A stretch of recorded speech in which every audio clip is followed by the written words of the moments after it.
kati aba CBS bakola ensobi kuba bali bamanyi Firebase takolagana na Gargamel. Kati Bebe Cool yali ku stage nga ayimba. Kati bass mujojukira bass ya Firebase neyingirawo ngekoze ki ngejjude gaali Buchamani abazukulu bonna nga bali muli batulumani bonna ba Phantom Lovins ngejjude basiza bali omwe ejjude kati bebeera ngejjude bakira bonna abaana bali omwo ne badda backstage kati jukira bolinda time yonze nali ntudde bakola amadaala jukira biseeyo nga tebanajja nnyo stages zino kati eziriwo kati bali bakoza amadaala bu steps okutuuka ku stage waggulu kati nze nali nninda time yange nga naatera okuyimba nga ntudde ku budaala wano bwenti kati gano ge madaala kati wano we bantu balinnya omuntu akuyitako wano nze ndi wano kati mwami Abe Mukiibi bayita Firebase nga Gargamel maze kati Bobi Wine jukira yamanya nti ye chance kuba yali alina ndowooza plan ye mu bwongo kuba Firebase bagiranga kyali kitegeeza nti bano abaana abato be balina okukola ki okusookayo abafaya Bobi Wine yawalampa kati Bobi Wine bwawalampa amitinga besinkana ne Bebe Cool ku madaala kati Bobi Wine yali akutte disposable ngerimu akokunywake Bebe Cool oba yamugamba kirasta Bobi yamukuba engumi olabe entebe eno olabe ne bya firimu nagwa mu ntebe kenali ntuddemu ako ka plastic akali keru kona ne kamansu kati Bebe Cool balina omukwata bamuze ku stage waliwawo naliwo wenyini Bebe Cool nadde bamuza ku stage amajene gabiyingiramu Bobi Wine mani waddala talina lonze naliko ne kamiliyoni nga nvewe kati nangamba moroka ye tugoberere otambulire mu yange nebe nali naye nga tuva Seguku tujja twali tutusaawo nga ku roofings bwe watyo nangamba Madi Tiger obusajja buwalana naye akasajja ka Bobi Wine yako obusajja obwa Firebase muganda nge bwalinga bunoonya nga obunonyo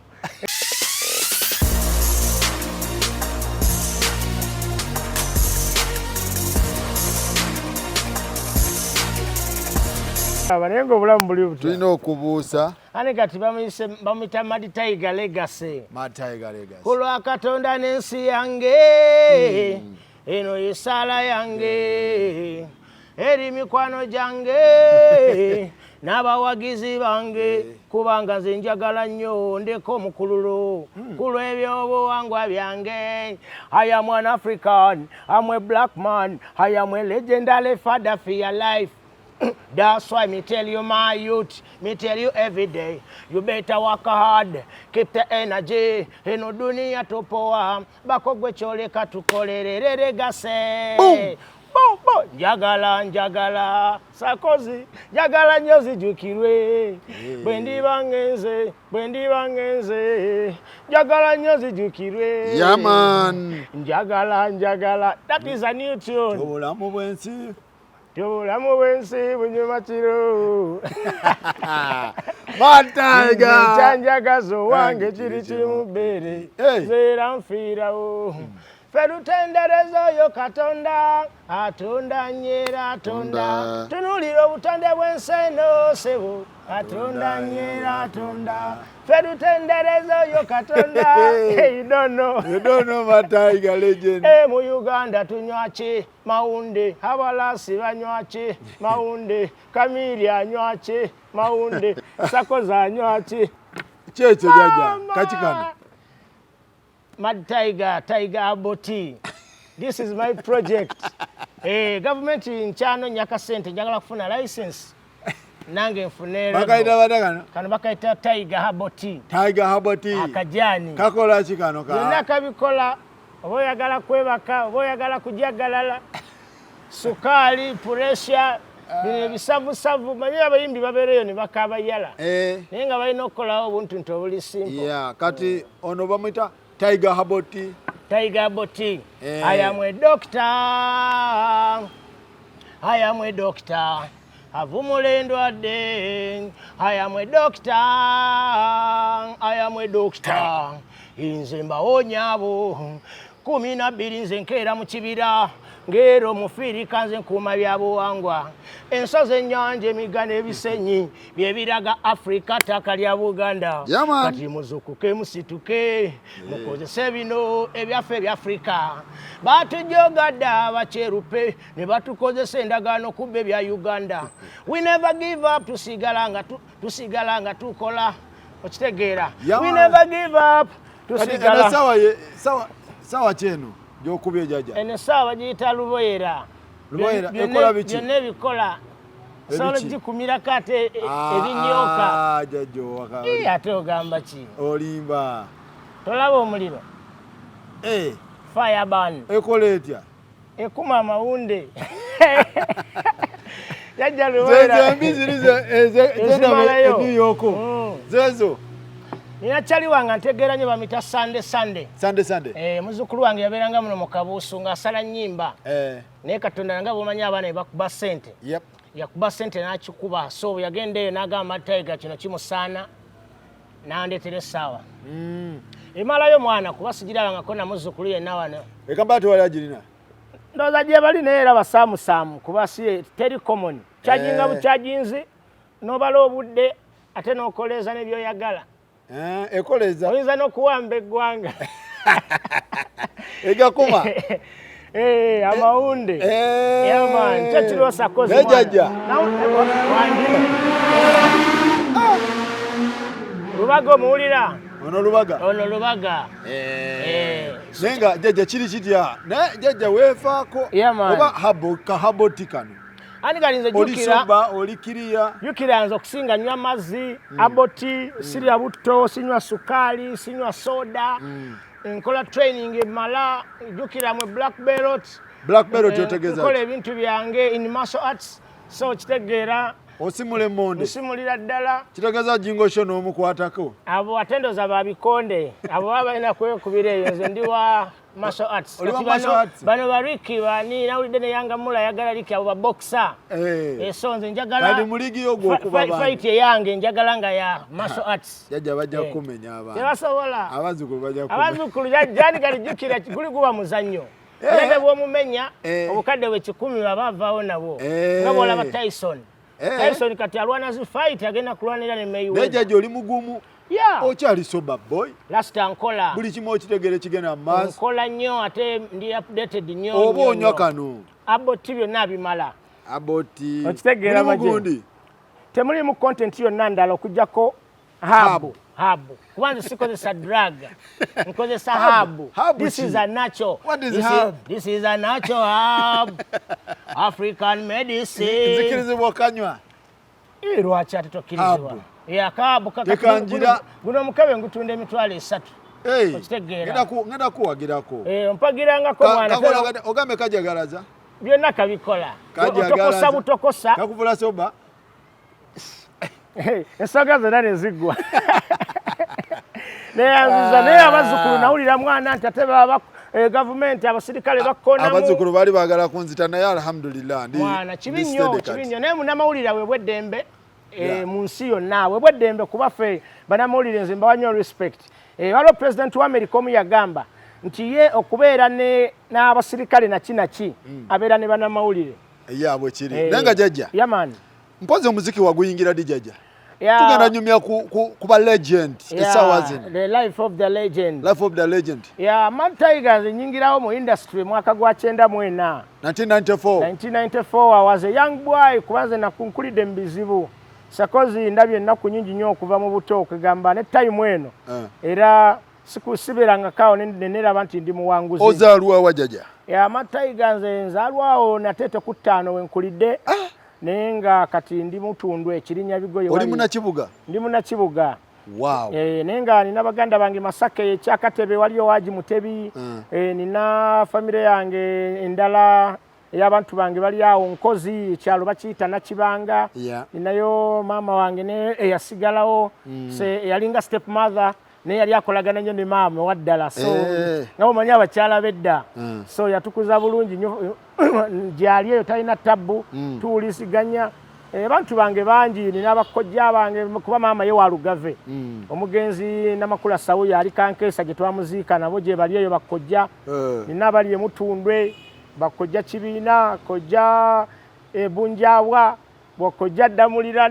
abengo nabo bali eyo famire yakigamba bakimanyi nti olieno okikuba bonna Tiger bamugoberera 1994 wojiyingizaawo wenyingirawo bambi 1994 mu katale mwali ne baani awo 1994 nze kati ngenda okujja mu industry mu 92 nali maze okuwulira ku musajja gwe bayita Shanks VVD Shanks nga maze okuwulira ku Shanks VVD Shanks mpozi bajjukize yakuba kayimba ki Shanks yakuba yasoka nakuba kakokolo naye kati kakokolo wetuwulirira Shanks yali project eyakolebwa ekibiina ba group yatondebwawo mwami Peter Sematimba kuba mwami Peter Sematimba bwe yava e Bulaaya bwe yakomawo mu Uganda yakomawo n'ebyuma n'akola studio kati wakola studio e Makindye ne bagituuma n'agituuma Dungeon kati wakola Dungeon studio kati mu Dungeon studio ate mwe muva kye bayita Perfect Generation kati Perfect Generation mwe mwali Simon Bess Kalema mwalimu ne banne bangi mbeera biranya amanya naye nga Simon Bess Kalema oyo kati yali mu Ebonies gyali Simon Bess Kalema yoyo musajja wa mtaana nnyo is a legend Richard Kawesa Ragadi abayimbi bangi nnyo Rasta Robe MC abali mu eyo Dungeon then ne begatta ne Perfect Generation ne bali coding aka kayimba kakokolo so yali combination ne Shanks mwe yakubira kakokolo jamane kakokolo kugamba kati awo Shanks otandika omuwulirira fena tuli baana bato kuba kakokolo ndoza lwajja nga 93 awo 1993 watyawo naye nga Shanks yalinga ayimbira mu track ng'ayimba nnyo eyo mu solo disco nga Shanks nga awulikika nnyo so gye bwajja bweyongera yali codingas album ze twawulirako kati nga lwakayimba kali famous ennyo ke bayita Bundu akakola 99 ngali ne Steve Jean 1999 wayimbira Bundu naye nga wonna mu 96 95 96 97 yawo ne yali coding ennyimba inazi yakola naye mugenzi Menton Sama Shanks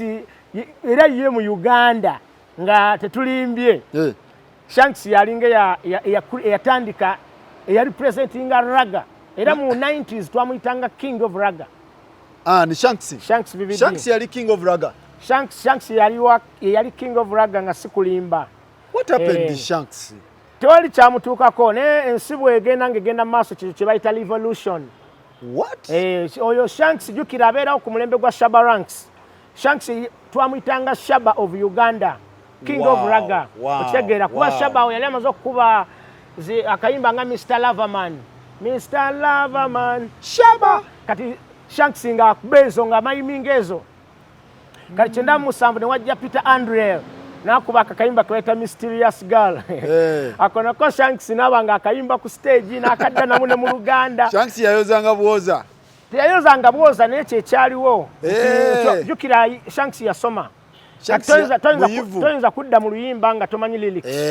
so yayimbanga mime yakolanga kituyita mime n'oluyimba n'aluddamu nga bwayimba nezize kana yali DJ Shanks teyali DJ teyali MC ye Shanks yali muyimbi 1992 ntandikanza omuwulirako Shanks King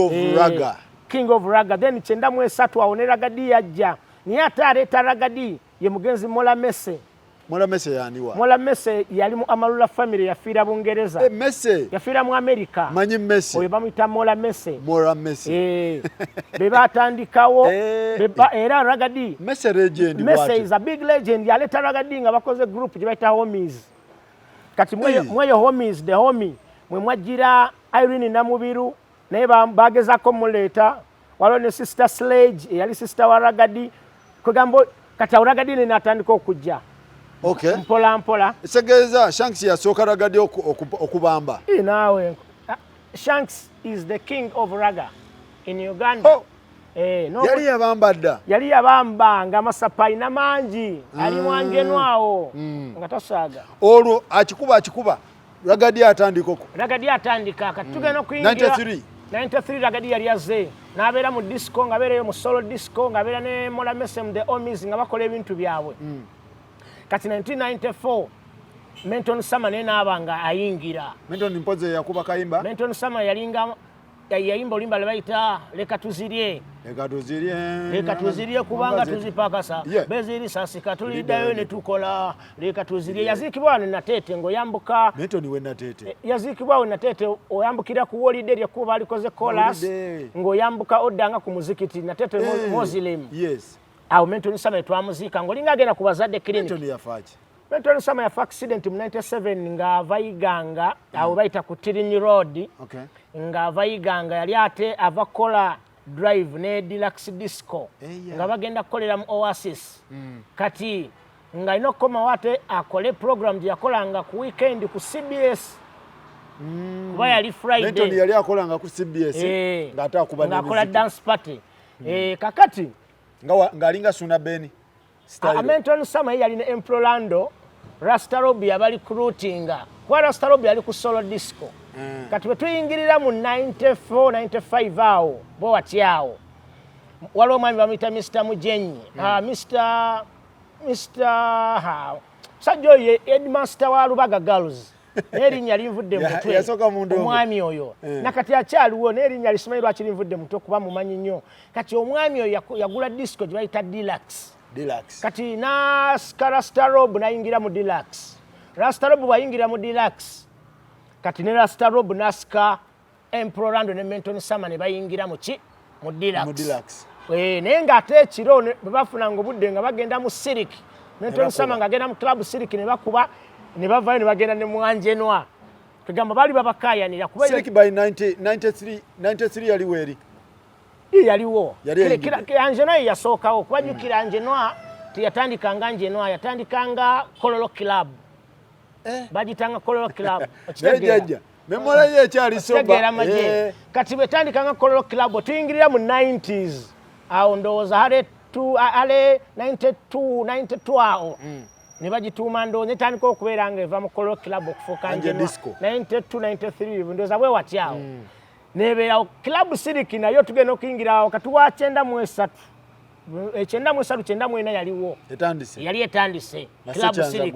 Sekyanza guddewo nga uje bali eyo bakuba nabo Club Sirik maje abaana bagisubwa nnyo n'Angenwa Rasta Sirik yo yali ekuba my god kakati nga Mentoni musawa mu 8 ezo zaberanga za twazitanga dancehall time ku disco oba mu club esa munane ezekiro nga ba DJ balina okukuba zi tracker nga balina okukuba tracker kati Deluxe yayinanga Rasta Rob kati nga jukira ezo disco z'ebiseera ebyo zakubanga nnyo embaga kati nga Get Collection ntono ngo Get Collection ziri mu Angenwa ne Club Sirik n'ebifo ebirala ebitono ebyaliwo mu Uganda kati nga bw'oba oyagala okukola Get Collection nga tulina siba biveera oba nga tuyinza okuvuga SM Sound kwanza nalinga mu SM Sound yali nga ye Kawempe naye nga offices zaffe ziri ku Ambassador House Kampala Road Simatuga Maganjo bagiyita Mizuli kati eyo Mizuli ate yewava Raga Jose Dr. Jose Chameleon yali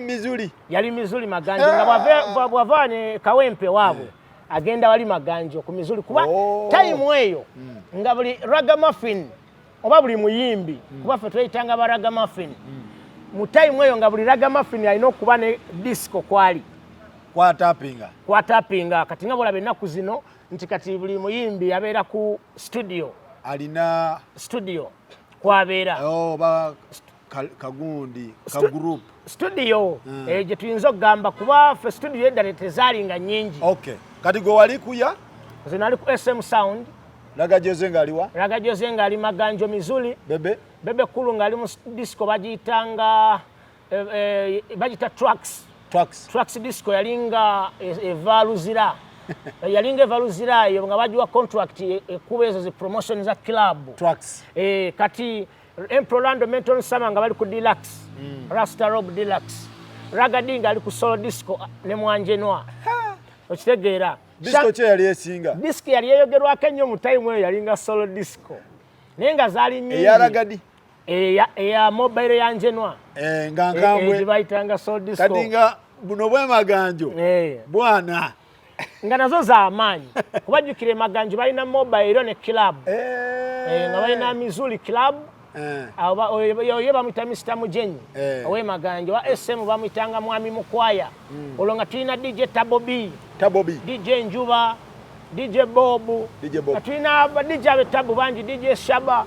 Lasta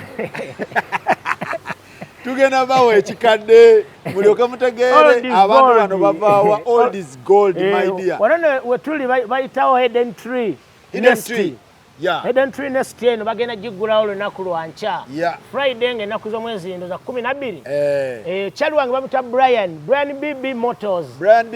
ye nannyini wano kubagali jjukira nze wenyingirirawo mu 94 okugambye group zaaliwo ne tulaba ku Dungeon Perfect Generation nga bakola ne show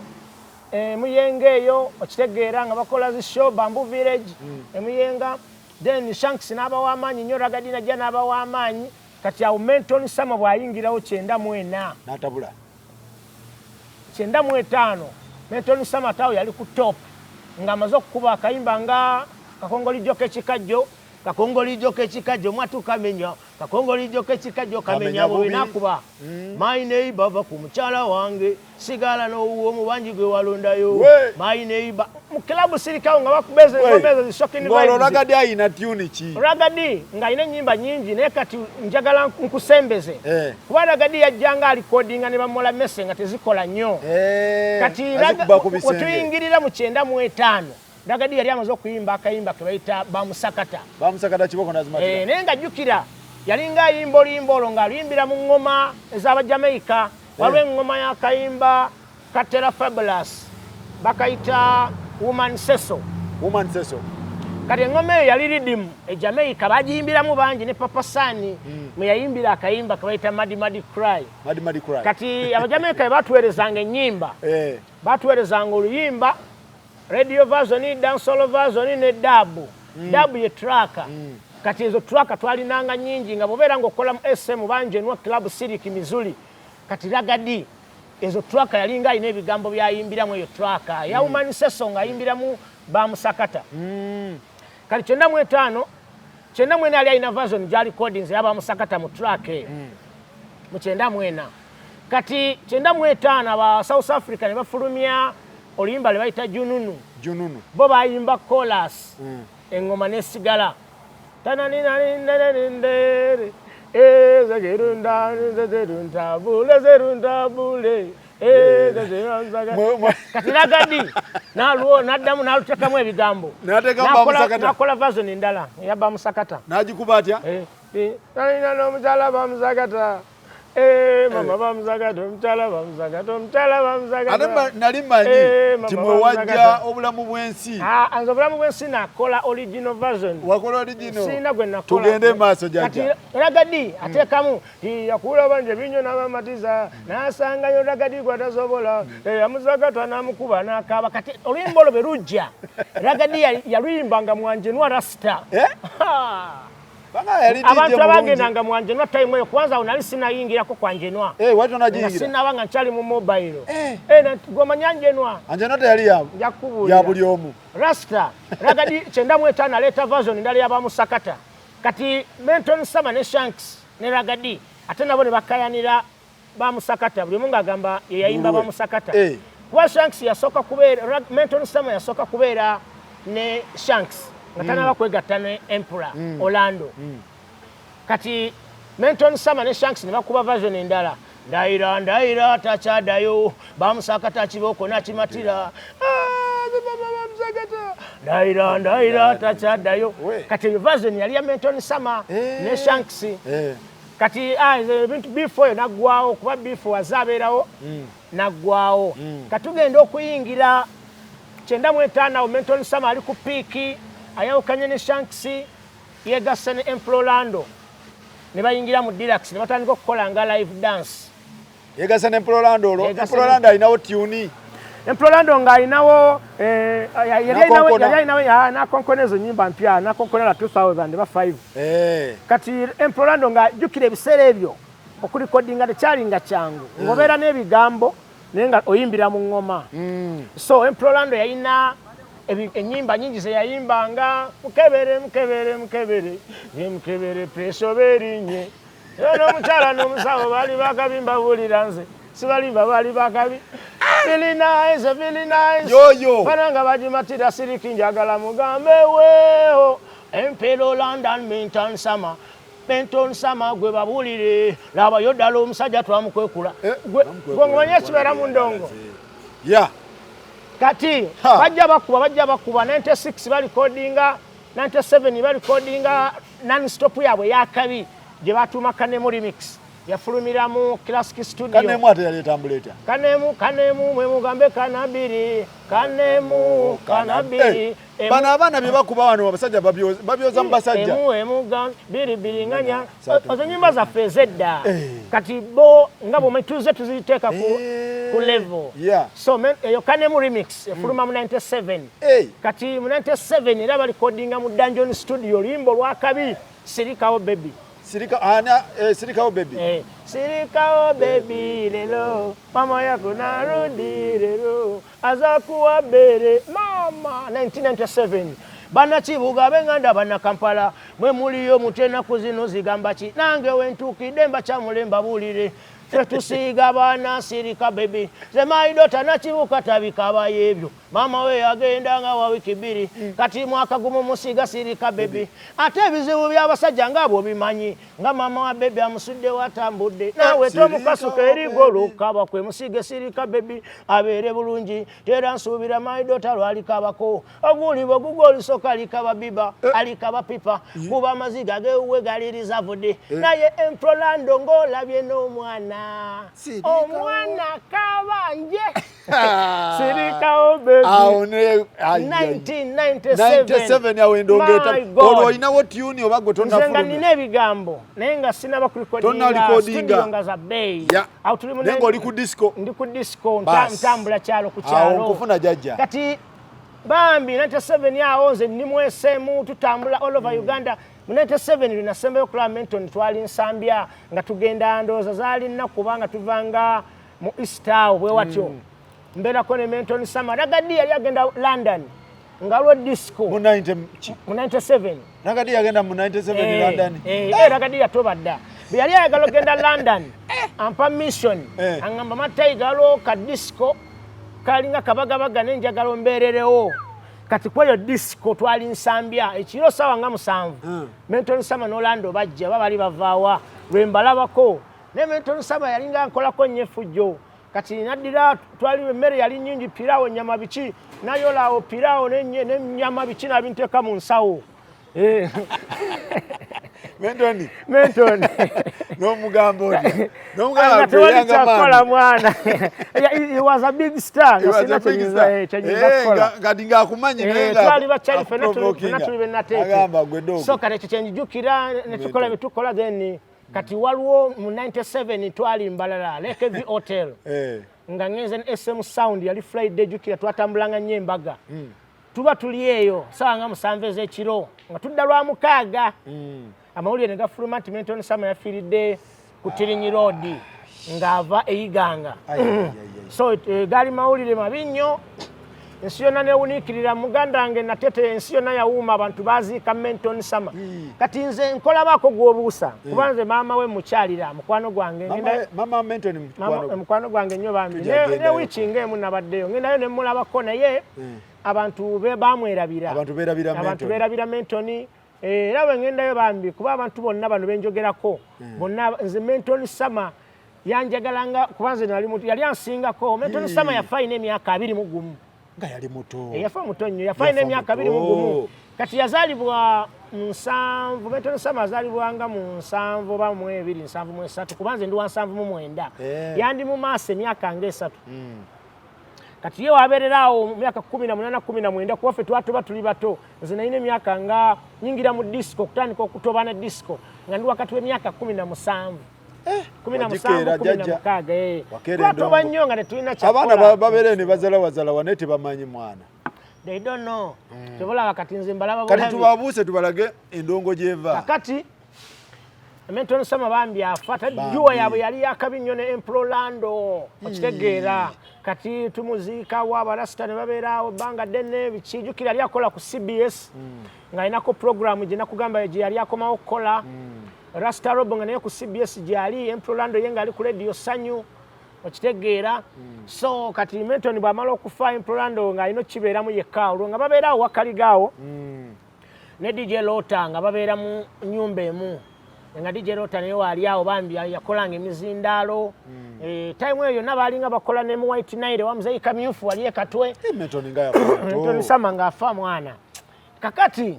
ensi nesigala nga bwomanyi twali kyakukola nesigala ng'emuvinga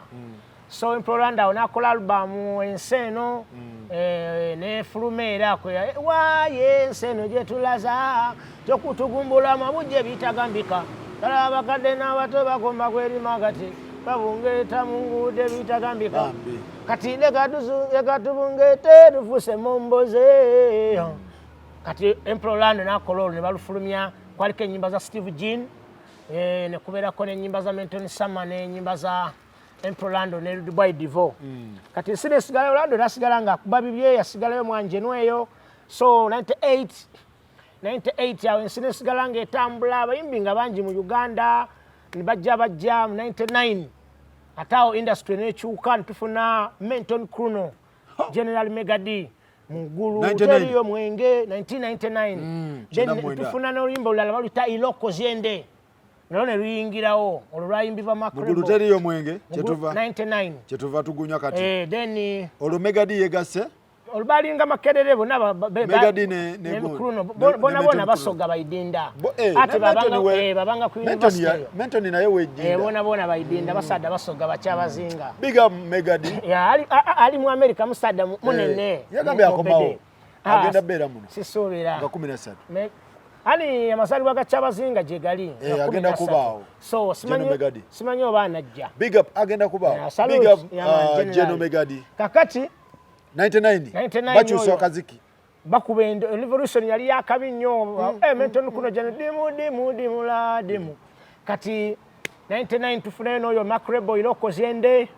Ronnie Kavuma yali amaze okukubawo Bibiana so 1999 Red Banton yayingirawo na my god Red Banton ayingirawo na yakyusa ensi tiyamanya ganga amatufu mpitibwa toni ekinsuze ekirebweru zala masake waffe essaza lya Buganda n'omuwala gwe mbagamba nga alina Kiganda gyempitayita abasinga bampita Nanganda kanyimbe mu Luganda kuba nzalibwa mu Buganda tono muwala gwe mbagamba yitibwa my god awendo ng'ekyuka Red Banton ajukira Capital radio ziri ntono mwalina Capital Sanyu twalina kubajukira Capital radio Sanyu radio Capital yasookawo 91.3 yajja mu 93 Capital eyo kati tujja kutambula nga mu 94 ntufuna ne Sanyu twayitawo nnyo bbanga ddene kati eyo Sanyu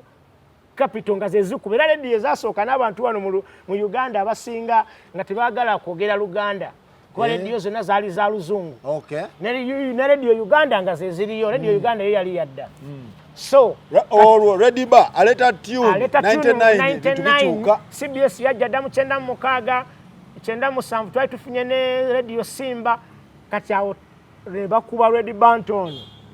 Banton nga yambala red kati nze mu 98 we nyingirira 98 nyingira mu Angenwa nyingira mu Angenwa 1998 nakowa mobile disco kati awo nawe nkunyumiriza ebyo nalinga ate njogerera firimu tandika okwogerera firimu 1995 firimu ki firimu zonna nga njogerera bajingo wabasooka jingo baaliyo jingo yaliyo maka yaliyo nono bona baaliyo naddala maka oyo baaliyo benasangawo nate tebalingayo gaye bamuta Jamada omugenzi Stone nga boogerera kati nze benayigirako waliwo n'omugenzi Chiwa Tamale yakyaliwo nze nga ndyawo busegaawo osobola okwogerera firimu baba nkwogereremu firimu yogereramu ko tusampalingemu ano mzee yetandika butandisi movie yaffe eno gye tugenda okulaba eyitibwa Missing in Action ng'omuzannyi waffe amanyidwa nga Chuck Norris ng'agenda kuzanyira nga Charles Braddock etandikira ebitundu bya Vietnam ng'agenza okulaba ng'afuna abamu ku basibe Abamerika bayite ba POWs abaali bakwatibwa mu Vietnam eyo mu mwaka gwa 1978 Lejaja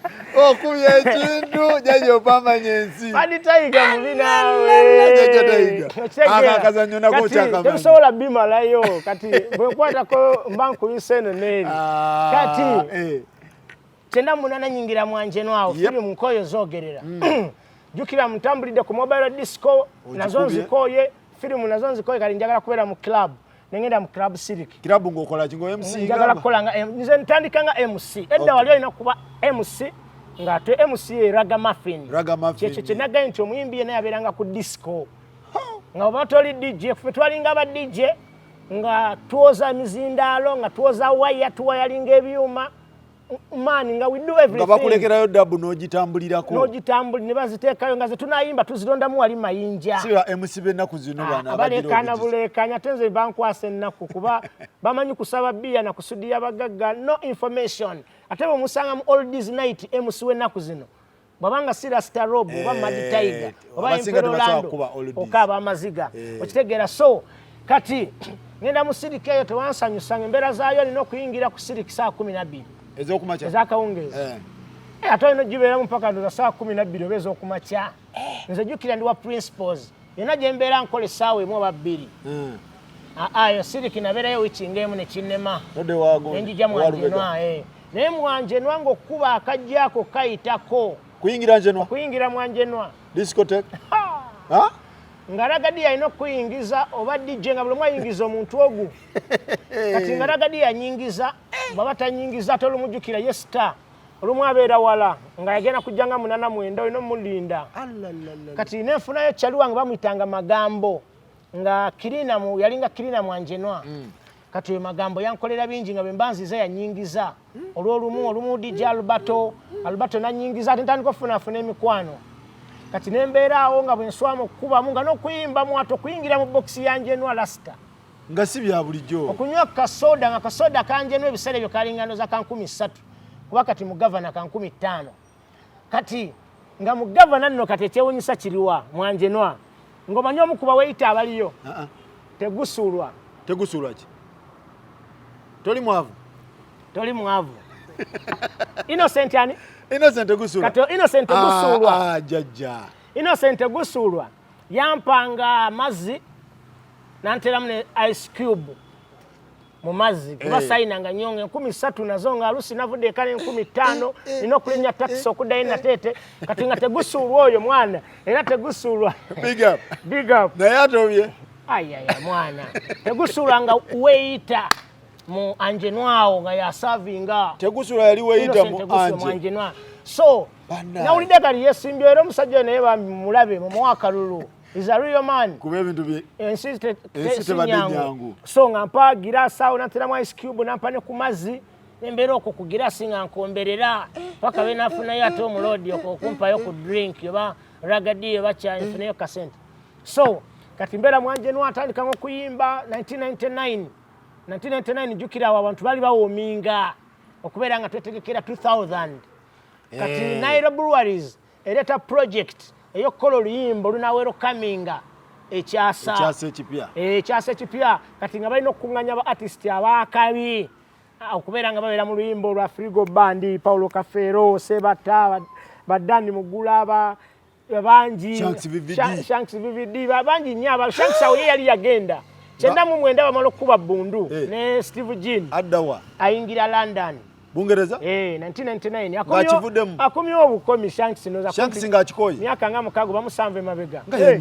nga agenza abantu bayagalanga nnyo gende London ate jjukira kyabasuula abasinga kubagani nze Segoma ngako genda London nze akatabo kange ne ssaawa eno kaggwako kali awo njagala okutambula nga wakanini walinga Shanks kukugenda Bungereza wano kyamukola bubi yasuula nnyo ne Ragadi era Ragadi yabuuka nga yagenda nga nakuba ekyeyo nakola byakola nadda kyekyamuyamba Rasta Rob bwe yagenda n'akola overstay era olaba nti abantu bamwerabira nnyo yadireyinga nnyo okutegeera so kati ate n'okugenda kyali nga kizibu so kati obudde buno kati nze Mad Tiger mba njagala okufuna visa okugenda London okyoba wonna wenjagala very simple nenze saagala bona omuntu toyinza kugamba nti omuntu yasuula kuba omuntu yaba yasalawo kati Shanks ku bunene oba yali king of dancehall essaawa zino generation nene mu 97 wali ng'atandise kuru yemu kujabeera nayo abeera ne baganda be Junior Shanks Monitor n'abeera ne Jose Chameleone Shanks Monitor ali ludda ako n'abadde nkabuuse Shanks Monitor mwali alina bandi kwabeera namusebe mulaba ku federation eyo kati Shanks natandika okukwata kwani ku Chameleone 1997 nga babeera bonna 98 babeera bonna era bu 98 bagenda bonna Kenya ngolo Shanks tata Chameleone ne bakola album gye bayita Bageya okwali olimba lwe bayita dungu dungu ngaiga oloko kwali nakayimba akabageya Shanks ke Chameleone ke yayimba mwali ne Red Sun talwa konna Bageya bogera nyigiri pa nageya so Red Sun ono muna Kenya show the back yalina mwama lobozi kwa hiyo album ya dungu kwaliko Bageya dungu ne nyimbe ndala olo Shanks atambula ne Chameleone Shanks ataweta aleka Chameleone kati Chameleone atao kwa malo genda Chameleone ngolo inawe nyimbe zo Bageya ainawo bali kuzala bana salongo lyayimba ne mola meso mugenzi kati bwagenda muchenda mwenda Shanks Chameleone rede yali amazola abe yatera Ragadi nakwata ku Ragadi nabira ne Ragadi kati Ragadi atene yayamba nnyo Chameleone Ragadi wagambira anti Chameleone wewo okay Chameleone Ragadi yayamba nnyo Chameleone kubate Ragadi jukira yavuganga nnyo digi ne motoka ya golf mtu atambuliranga kati ngayinza okugambe Masako bajinja ngenda ne Mad Tiger kati ngabwafuna ediro endala jukira yalinanga obulimu ngabugagga bamumanyi kati emirimu egimu ngagamba ngenda ne Raga Jose kati atenga akuvuga ku digi nakudropinga wakudropinze okay era Chameleone yawanyo salute Ragadi kati mu 1999 era Ragadi yangatta ku mugagga we Masaka gwe bayita Muzeyi Kasozi Owana Bugabo Sandy Beach from 1999 Ragadi bamwadde omulimu omugagga namugamba tunonyezene ku nonya ino kuba bana kizimbisa atwala Mad Tiger ne Junior Pliers kati nzo kuva ne kwolwa abantu ba era kivula ababuuza nina nkolagana kine Muzeyi Kasozi ntinze ndi hambo eri abantu nze nkolagana n'abantu kalize Sakozi sibeerawo ndudde okukola interview naawe kubajjukira nze sigaba interview kitandise okuntwala ku TV yeno project yange empya oluyimba lwange lwa Legacy tuvula beera mpa big up NTV Uganda nempa big up NBS Uganda big up nempa big up Bukedde TV teacher nempa ne big up nempa listed nempa ne big up aba BBS Telefina ezo the TV ezampadde chance oku premieringa video yange ya Legacy so namwe abalala mumpite nzije ntambuze Legacy video one wakoze ka video kalungi video yange yesinga ndoza mu Africa kalungi era nebaza ne CBS badije ba CBS ne Abuka Wenja mbazira tone walwono wale Festival lulimba lange lubadde ku countdown mu program ya wale kumala wiki nga 3 ne lutuka ku number 1 wale abada kuba wale aliro fit mwana Legacy rubadde ku big 6 evening cruise paka ku number 1 lwalu jendo za luimba lwa Cindy tonight lwalu jeyo ndukomawo number 2 3 4 5 mukaga ne Kawenja akujubisa ku macha akuyisa muna Abuka Wenja mulaba ku namulaba kuva ku Radio 1 90s najja ku CBS netusinkane nabugabo kateno okubera hambo nga weeyisa bulungi eri abantu maje kasoka nzigule nawo soko nywe muko kakyako konywa kano ka abo nenga tubagamba bakando bakaita Tiger Haboti osoro kafuna ku mitwale mika 3 sukali cleanser ostegera jukira kano kachai mulimu ne bana abakadde balumwa amagumba omukadde tayagala kwebaka gwe mufumbire kachai omuwe akakopo ye bake ataliye kuba kalumya n'enjala kano kalumya enjalo ino okukanywa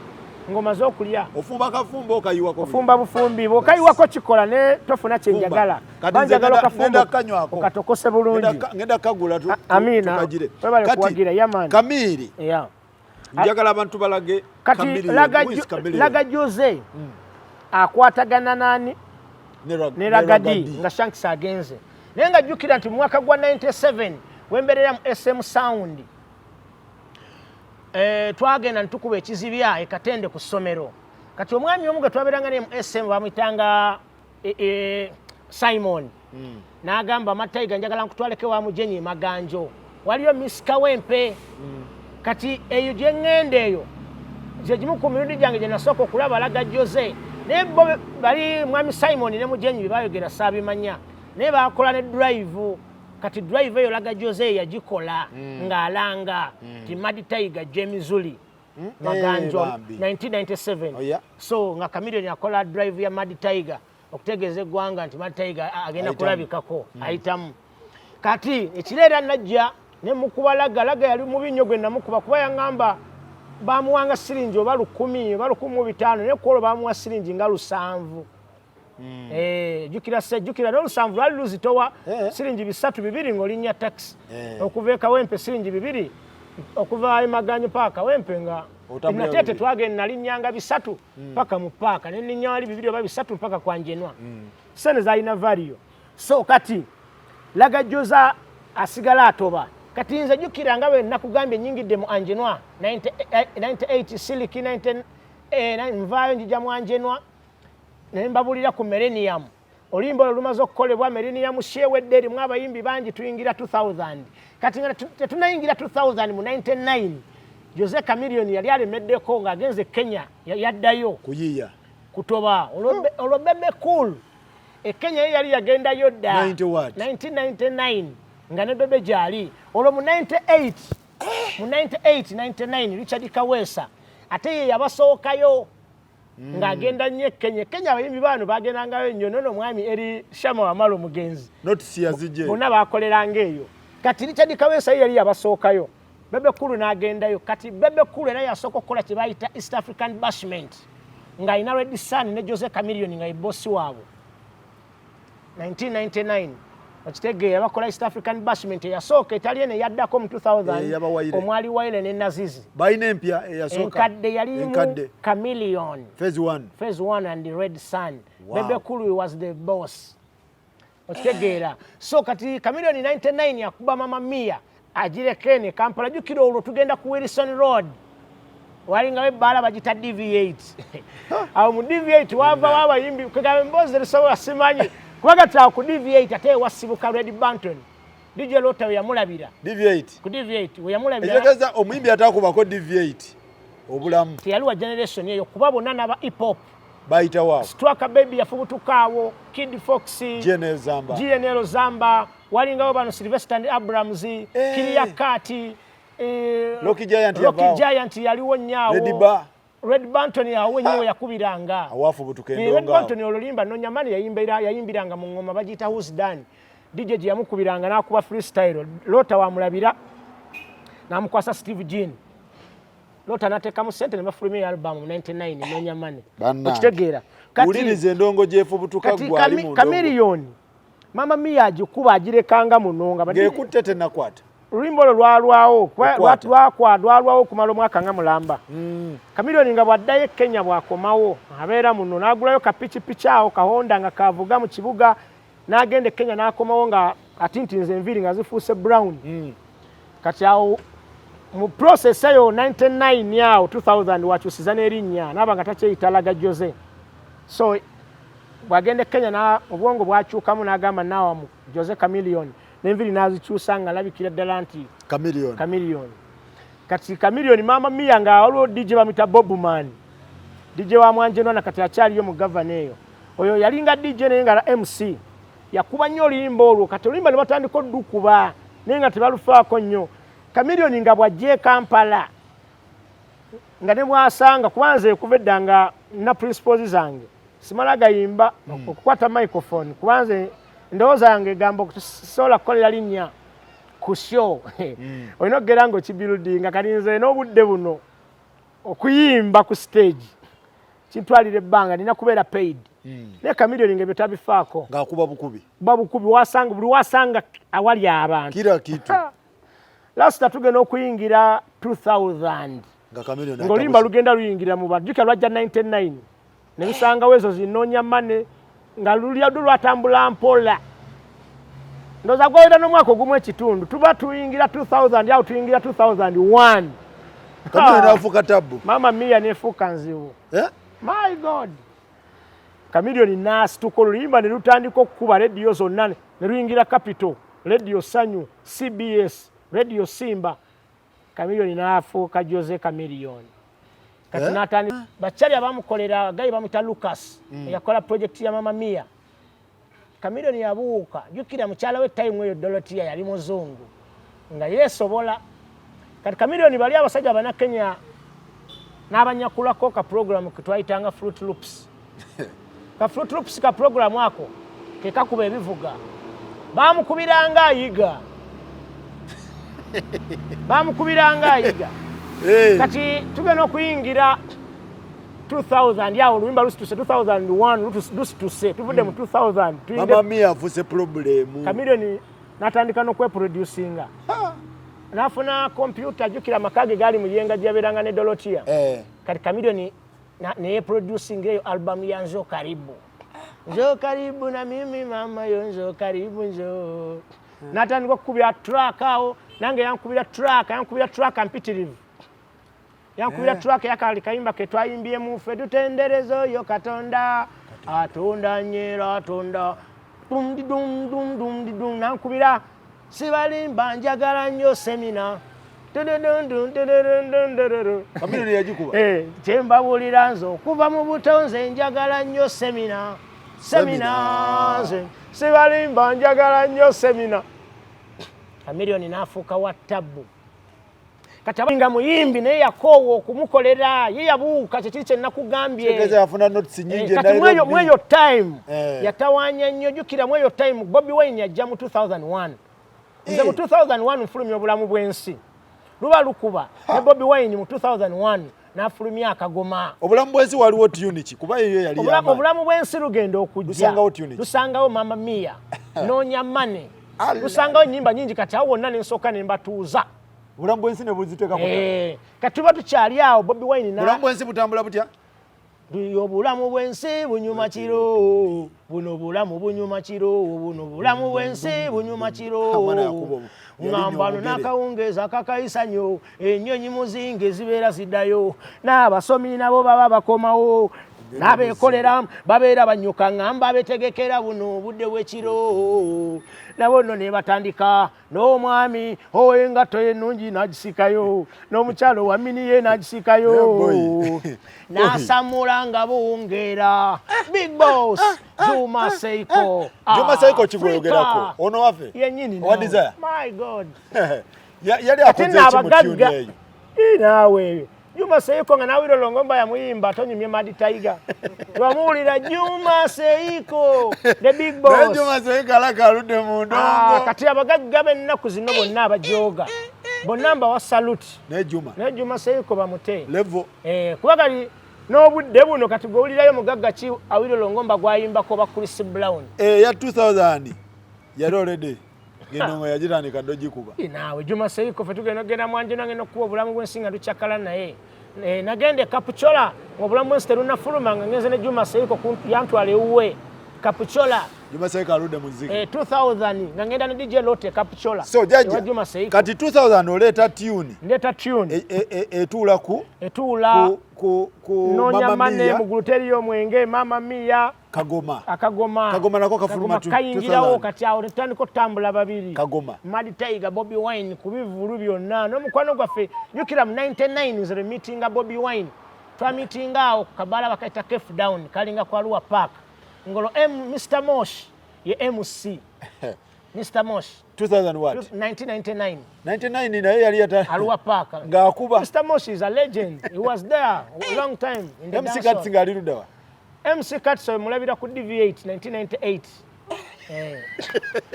Wachitegera. Bintu bya ddala wachitegera 1998. MC Katsinga akuba 98. Nga mwalinga mwana muto 1998 wachitegera. Nga mwalinga mwana nenga alumba. Mwana abana bava ku somero najja. So 2002 man better respect. 2002 WBS bwetandika kati biba abaana abasooka ku TV kuba yali abyagala nnyo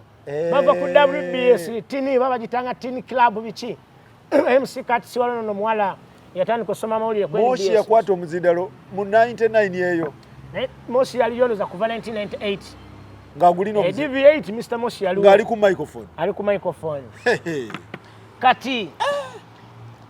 2000 tuni zitandika ofuluma olwo ne recording studio zigenda ziwera ne Chameleone olwo ngali mu kusumbuwa Bobby Cool ne Bobby Wine kuki engeri gye yabasumbuwamu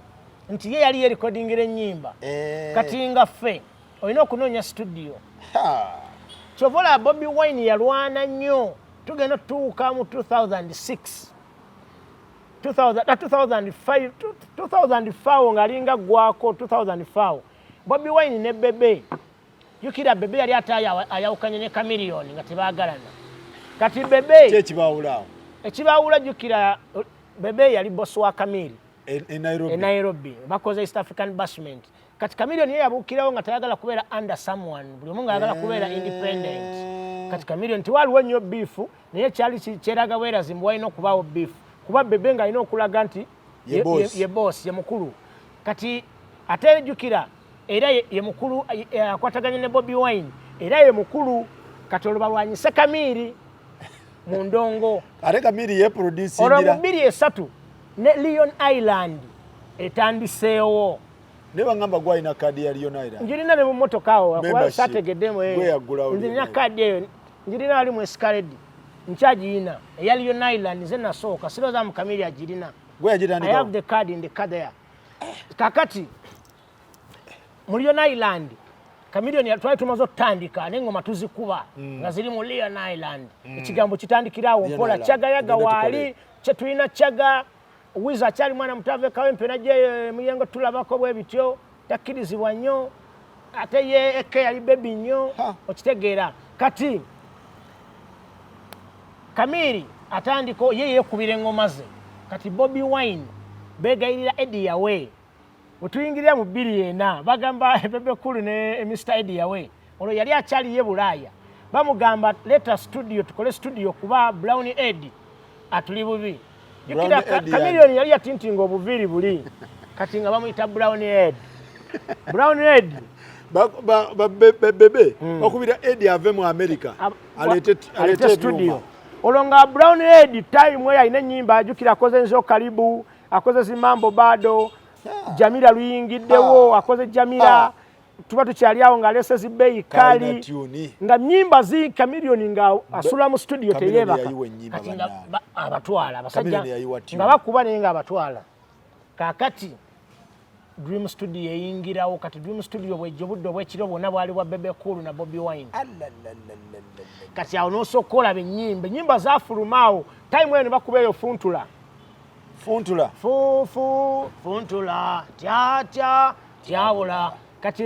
yabayamba lwerimba lwokka Bobby Wine lweyayimba ne Bebe Cool only lwerimba lwokka tewaliwo lali nali eyo kolabe yali edisinga Chameleone kati olwo nga waliwo ekitongole oba sound gye bayitanga funtula kati eyo funtula aba Nairobi Breweries gye baali bakozesa ku promotion zaayo nga balina promotion gye baali batuumye Nairo Carnival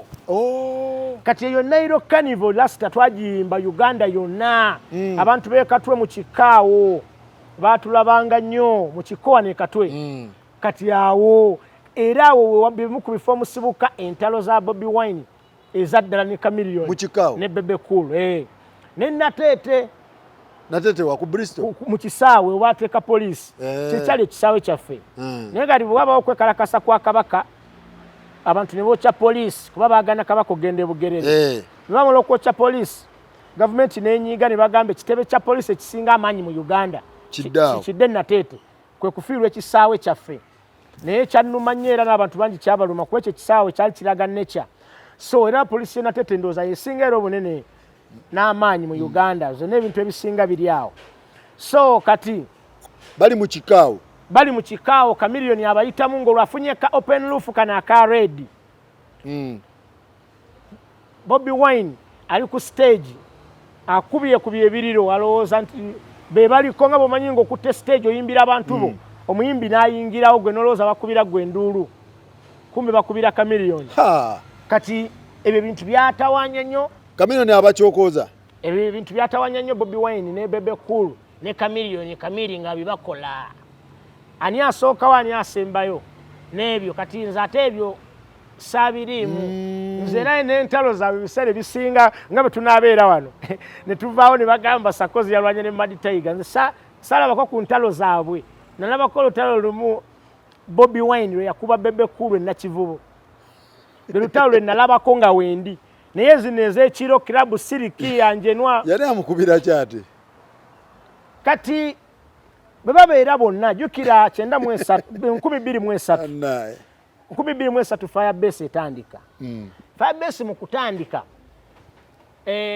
Bebe Cool yalinamu nnyo omutwe Bebe Cool agenda okujja okwegatta ku Bobi Wine okuva mu buto baali bamukwano nga Bobi Wine agenda n'amukyalira wali eri Bukoto flat kuba Bebe yali waggulu ku Bobi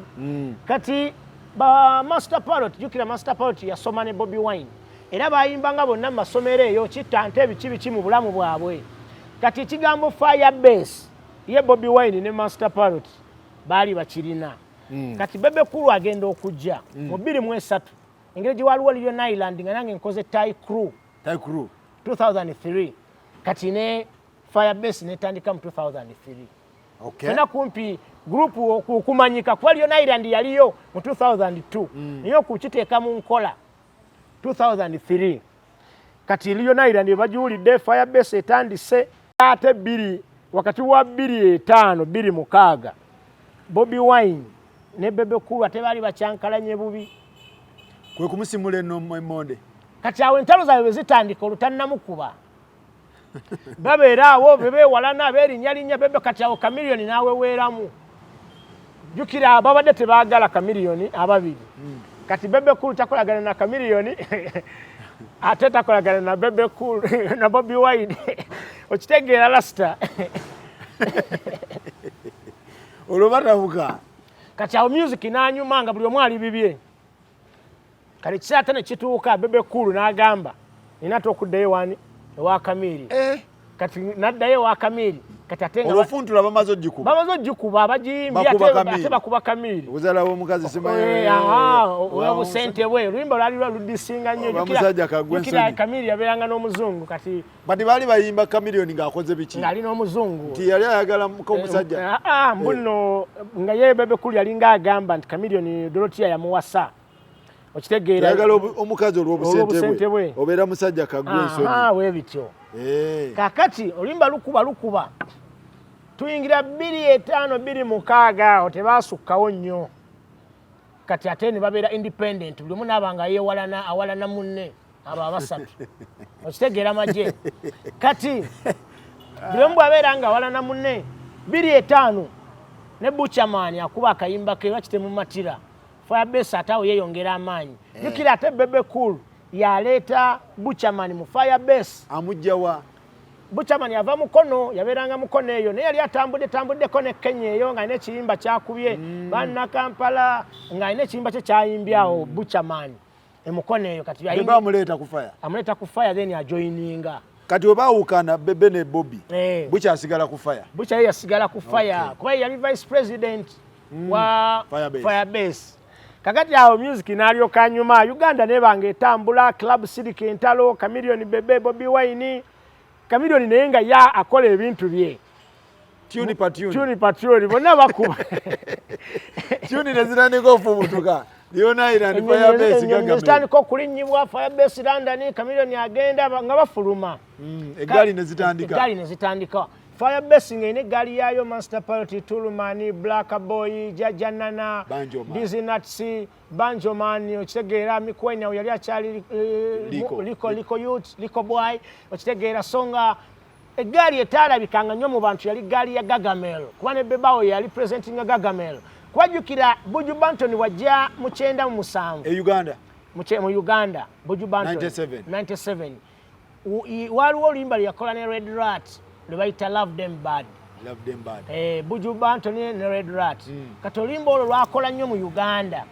kati Bebe Cool yalinga alwagala nnyo era Buju bwajja n'agenda n'awa Bobi Wine n'awa Bucha n'awa Bebe Cool erinnya erya Gargamel kuba Buju Banton is the Gargamel boss Gargamel boss kati Bebe Cool n'afuuka ambassador kuba yafuna chance okumitinga Buju nenge gye yagala mu Buju Gagamero jeveyo Gagamero wabali bagambo Bebe Cool yabba erinya lya Buju Buju Bantu amfula ambassador n'agenda ko ne kumala Menton Summer kuba bali bamugambi Buju Menton Summer yayimba olimba la Buju Bantu mu track ya role nana alumala yo baita champion. Walk like a champion, walk like a champion. What a piece of body, girl. Tell me you're coming from Rafain down Ancient. Ram papa pampa. God let me in. Ya chikuba chona na akola chi. Menton ngalo. Naji kuba kati Buju yali alinotuka. Ewa Menton sewe yatuka ho kumalala we na tete. Kati mu chenda temu mu chenda mu nana baleta Red Rat. Kati Red Rat atete yajja na Buju. Tata Chalia. That girl Serian. When you kira hitinga mu 97 ne yajja mu Uganda. Red Rat yajja wano. Chenda mu 98. Amuleta Sylvia Woli. Little Mama. Sylvia na yalude mu kintu. Little Mama promotion. Banai. Olwaline Goofy ba Shadow ali ku Capital Radio wa manyi Shadow Mugisha. Shadow manyi. Kati Buju Bantu Bebe Cool ne Johnny Miles. Yali akola ku Sanyo no muganda wa Peter Miles. Kati nga balina okulondako mu anayimba pati ya Buju nga Red Rat ayimba. Love them bad. Kati Bebe Cool era bamala musudde ne bawa Peter John Miles. John Miles yali abitegere bintu. John Miles yomukuba DJ wana basoko kwogera lu Jamaica Uganda yakolanga ku radio Sanyo. Yabalinga bamita Coco Banton.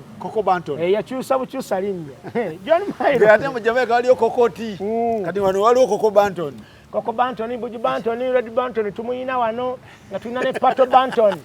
Pato Banton yayimba go Pato. Naye kimanyi jajja. Jamaica. Music wa Uganda atambulidde nnyo ku roots ja Jamaica. Buli kimu kirina gye kyava nga bola abantu wano Abangereza be batufuga ate n'aba Jamaica Bangereza be babafuga. So kati bye tukoze nnyo mu Uganda naddala mu dancehall byonna bye Jamaica ebisinga byonna bye tukola. Kati bakwata John Miles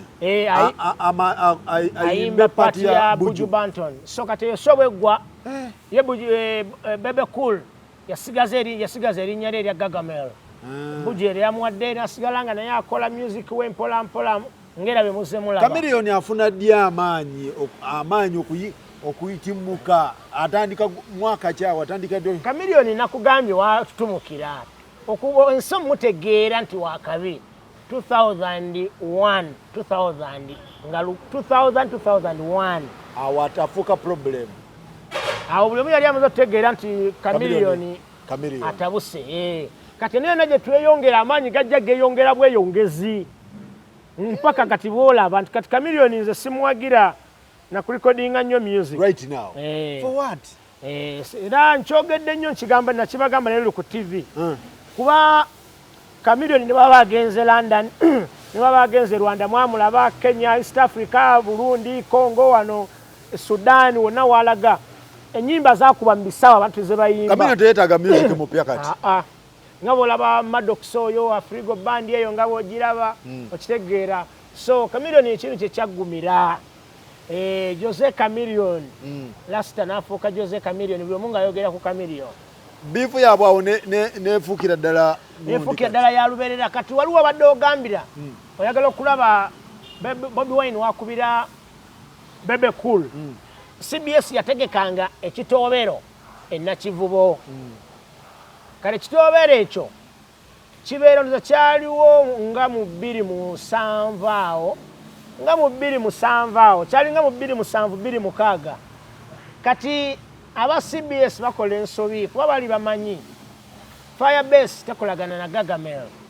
Kati Bebe Cool yali ku stage ng'ayimba. Kati Bass mujjukira Bass ya Firebase neyingirawo ng'ekoze ki ng'ejjudde eggaali bukyamaanyi abazzukulu bonna nga bali muli batulumaani bonna ba Phantom Lovins ng'ejjudde basiiza bali omwo ejjudde. Kati bwe beera ng'ejjudde bakiira bonna abaana bali omwo ne badda backstage. Kati jjukira bwe olinda time yo nze nali ntudde bakola amadaala jjukira biseera ebyo nga tebanajja nnyo stage zino kati eziriwo. Kati bali bakoze amadaala bu steps okutuuka ku stage waggulu kati nze nali nninda time yange nga naatera okuyimba nga ntudde ku budaala wano bwe nti kati gano ge madaala kati wano we bantu balinnya omuntu akuyitako wano nze ndi wano kati mwami Abe Mukiibi bayita Firebase nga gagamere maze kati Bobi Wine jukira yamanya nti ye chance kuba yali alina ndowooza pulaani ye mu bwongo kuba Firebase bagiranga kyali kitegeeza nti bano abaana abato be balina okukola ki okusookayo abafaya Bobi Wine ye yawalampa kati Bobi Wine bwawalampa amiitinga besinkana ne Bebe Cool ku madaala kati Bobi Wine yali akutte disposable ng'erimu ak'okunywake Bebe Cool oba yamugamba kirasita Bobi yamukuba eŋŋuumi olabe entebe eno olabe bino ebya firimu n'agwa mu ntebe ke nali ntuddemu ako akapulasitika kaali keeru konna ne kamansuka kati Bebe Cool balina omukwata bamuze ku stage waliwawo naliwo wennyini Bebe Cool nadde ne bamuza ku stage amagye ne gabiyingiramu Shea Chancellor yalinga bulaba Sting eze Jamaica Bobi Wine ne bamugjawo ne bamuvuga nadde eri ebbali kati Shea Chancellor n'okumala eddakiika aga 3 paka ne bavuga Bebe Cool ne bamuyiyiza waayita ebintu bitabuse lasta kati abantu ekitegeeza abaana ennaku zino bye balimu abasajja baabikola dda kati abantu abasinga era kati kubaako gw'obuusa njagala abantu kubabuulira ku ntalo abaana balowooza bino bye bakola baakabi mubabuulire nti jasi abantu basirise busirisi lasta abantu basirise busirisi kati Bobi Wine bw'omulaba ku level kwali toyinza mutegeera okitegeera oyinza tebamumanyi ekitegeera Bobi Wine maani waddala talina loze naliko ne kamiliyoni nga nvuwe kati naŋŋamba mmotoka ye tugoberere otambulire mu yange ne bwe nali naye nga tuva Seguku tujja twali tutuusaawo nga ku roofings bwe watyo naŋŋamba Madi Tiger obusajja buwalana naye akasajja ka Bobi Wine ako omusajja obwa Firebase muganda nge bwalinga bunoonyanga obunoonyo kuke bali abaana balina omutima nga bebagamba nti kati tukunoonya byaddala nga naye bakunoonya abantu bapoyeseza bupoyesa abantu bapoyeseza kati Madi Tiger nzo ndaba ebbanga lyonna limbaddewo abantu bonna b'enkuba mbakubira mu kateni kuba kasita nze okukola ebyobusiru naye kati ba omuntu ayinza okulooza mufe Madi Tiger takuba oli weewe okitegeera Madi Tiger akuba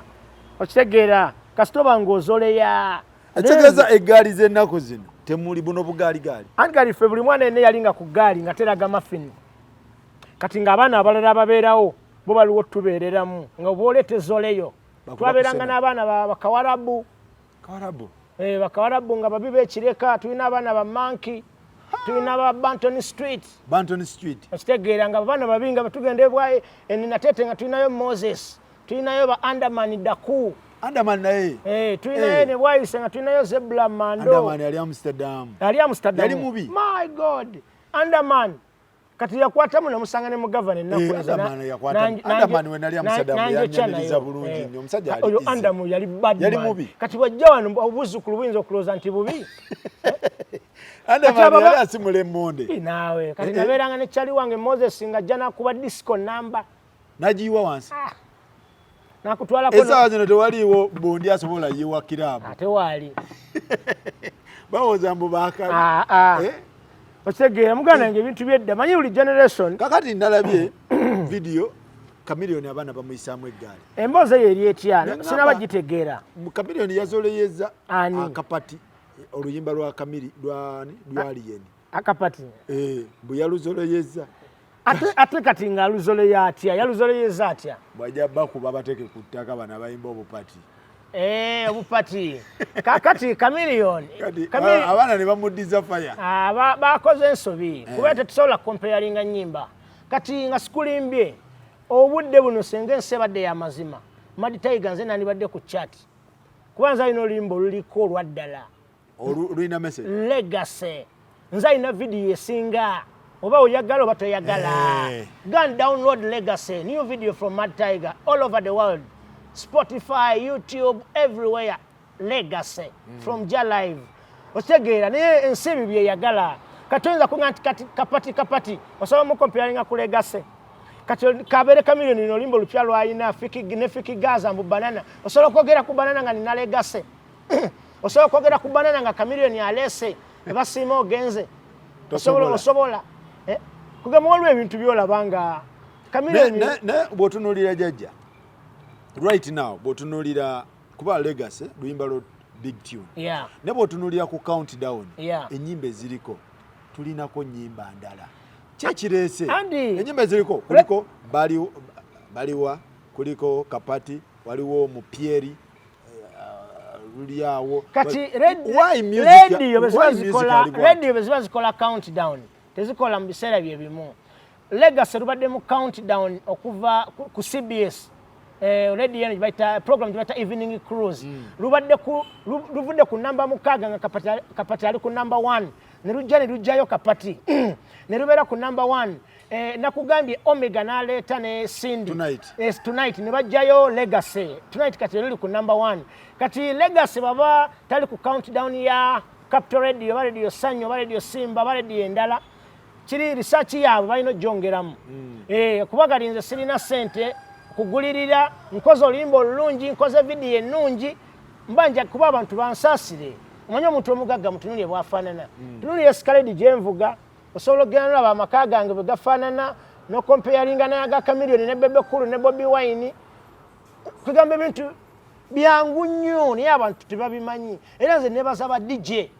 abali mu Uganda abazanya Mad Tiger DJ Ronichu webale nnyo Ronichu akyaliyo DJ Ronichu gyali okitege DJ Johnny DJ Lale okitegeera ba DJ wala DJ kubaita Savage wala DJ kubaita The Show okitegeera ba DJ bangi wala DJ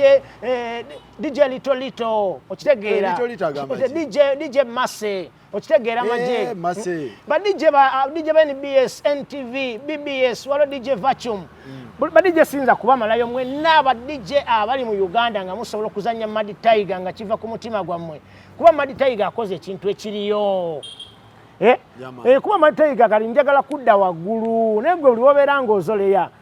bwobanga okubye kapati n'okuba bagambe abantu bakubire ku legacy okitegeera abantu bere nga kuba abantu abawuliriza music byonna babyagala bwebawa message bamwagala bwebawa nono baboga mu music naye bamwagala okitegeera kuba gali Uganda abaana bonna bawulira bali mu kuwemula buki buwemuzi lwaki music wakuwemula media byeyagala mwe temwayimbanga byakuwemula mu nnyimba zammwe zonna ng'oggyeko TV ne radio music ava mu ground eno mu disco kati ba DJ ba mu disco baagala nnyo ebyo obikubira abatamiivu naye ne batamanya nti omuntu ne babanga atamidde asobola okuwuliriza legacy asobola okuwulira ku kafeero basebata oba asobola okuwulira ku Kamilioni basiima ogenze okitegeera mu mbeera eyo abatamiivu baagala bino ebiwemula kati bo ba DJ endowooza gye babateekamu kubajjukira DJ ye controller DJ babanga ataddeyo bawe nateekayo kapati ate gwe n'amugamba ki ekyo bulabanza ngenda sigenda mu club kuyomba n'aba DJ ngenda wemmanyi nti Sakozi yaliwo olimbala nga jadduzanya nga wendi obanga siriiwo oba bwe nabeerawo balukubye batalukubye n'enkya lunaku naye nga ezoleyo mu industry lingi ngenda kukubulirayo ekintu kimu ekyannuma omwaka oguwedde wakola show jukira buli mwaka mba ne concert Life of the Legend wagula ticket ku show yange bwomala ogula ticket nompita ku show gye wali otegese ku Climax ng'ekyaliwo mu December liso y'abasama nenjijanga bwe wandaba kubye esuuti yange nze nandi very smart naye guy gwe wali otadde ku program nonyaniriza bulungi n'ebyokunywa n'obimpa naye guy gwe bayita ono guy bamuyita yekwefulukuta nga ateekayo bayimbi balala jukira gwe oli mu kukola bintu byo ne mugamba nayimba ddi Big I najja n'amuteekayo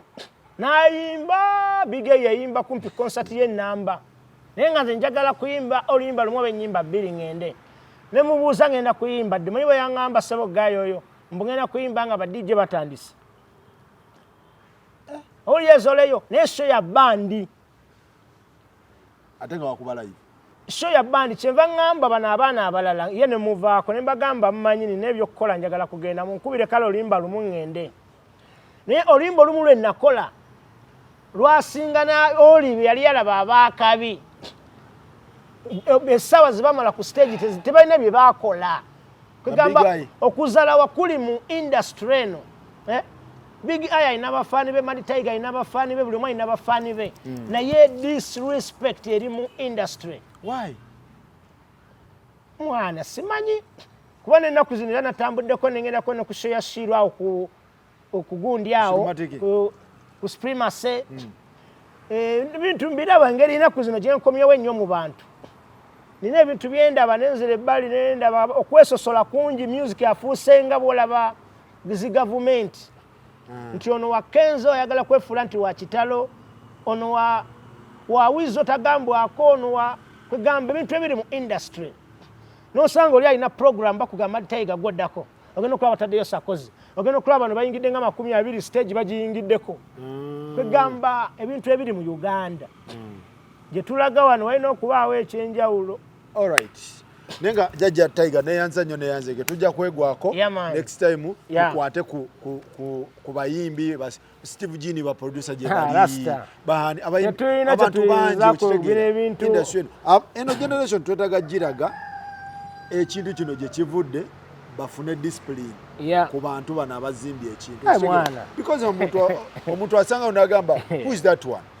nenga Steve Gini sazino yandibadde asasulira concert oyingira. Mad Tiger yandibadde asasulira ebivulo yingira. Nega Steve Gini concert ngajagaza kyo musajja ina feno. Abakuyambe na buyambi okujja. Musajja ina feno ni buli shejje owulira yonna yagikuba afulumya n'ebyuma ne bigenda abulaya. Oli naabuuza who is that one? So njagala nga tusiibula nebazeka abantu abambeereddewo omwana njagala okwebazaako bakyali bange abankuuma ku Infinite Studio Kabuusu producer Izo Charlie Plus Aiza gamba ki? Aiza wali Skinny Titan producer wange gwe nkola ne program yange ku TikTok gwe bayita Shaba bako gwobuusa big up Shaba producer Shaba nebazako n'abantu abanjagala Shaba wa tabu abantu abanjagala nga bagamba Mad Tiger Musaini Stores natete onego bakyali bango bamanyi oyo mumanyi kwagala nnyo nebazeko Muzaikasoze nabo Sand Beach nebazeko waliwo omugagange gwe bayita Council nebazeko kyali wange bamuta DDT yani ayo DDT ali kirekeyo musajja wa wiring DDT nebazeko Taya Auto Spare wakiseka Tahia agamba kitahia abasajja bakubererawo ku legend nebazeko n'omugagga wange ennyini wano wetuli bamuyita BB Motors Eden Tree Nest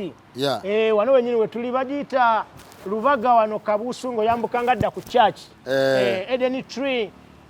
Nest oba ogiraba bulungi nnyo wetuli ate bagigulawo sebo enkya ku Friday nozanga 12 so bona bana Uganda sister Life of a Legend tolinayo this year omwaka guno mu December nga 2 Life of the Legend jeri egenda kubeera ku Mona Lisa Kabuusu abayimbi bono ogenda banabo enteekateeka zijja kujjira nja kugamba tunafunayo obudde ba mu November oba December tujja kuddamu twogere nenga kati music wange atambula munoonyeko ku YouTube TikTok, Spotify, ne ku TikTok oli wa tabbu jajja Lasta platform zonna munoonyeko okikuba nnyo munoonye ku video yange ya Legacy munyongeremu amaanyi banange sirina nnyo bingi bya kubagamba naye mwebale nnyo mubali ddala Sakozi mwana sanso kulabako kyakabi nnyo jajja naye nga bwetwe tubadde ne Jajja Tiger ali ku kamera oyo yaliwa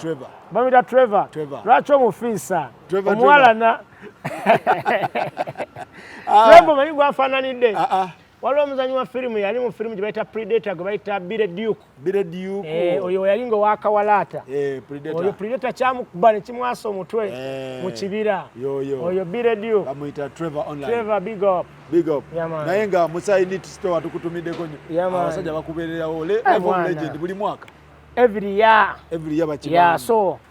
bakyali bange bonna abooza emmotoka mu kifo kino nabo mbatumiddeko abe balitwaniriza naye nga kyakabi nnyo eto bwe tubadde tujja kukwatira ku bintu next time ba Emplorando baani ebintu byonna bibeere ng'obitegeera naye nga tweyanza nnyo tweyanzeege Jajja Tiger neyanza nnyo neyanze kano kahabo wangambe kesatu ako kakyesatu kangane kanyweko amina then nja kubulira kirinza ogenda kwerongoosa misuwa ki gyetera ogogola Jona Jonna ski omubiri gwonna gwe manyi oli ku muzuli. Wanga yinde ka sauna. Yeah man, gwe oli ku muzuli.